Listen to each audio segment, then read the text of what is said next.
Благодарам. Почитувана заменичка министерке, очекував барем едно поопширно објаснување зошто не се прифаќа овој амандман. Знам дека нема да го прифатите, знам и останатите 12-13 дека нема да ги прифатите, но редно е да им кажеме на граѓаните на овие две општини дека општината Лозово и општината Свети Николе воопшто не се на мапата на интерес на оваа влада.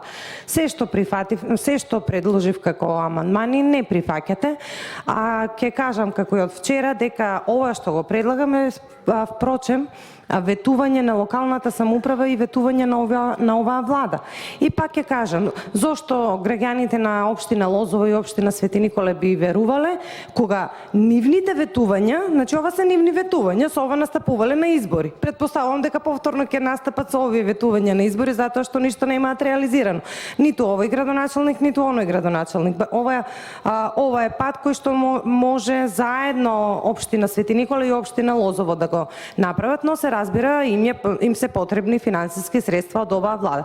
Значи, почитувани жители на општина Лозово и општина Свети Николе, јас би сакала на крај да сумирам и резимирам дека оваа влада се што побаравте, вашите желби, вашите интереси, вашите потреби, воопшто не сте на мапата на интерес на владата, се што ветија се излажа, така да на 12 април, почитувани жители на општина Лозово и општина Свети Николе, време и вие да го кажете вашето мислење за оваа влада и неработењето на оваа влада и нивните лаги и манипулации. Благодарам.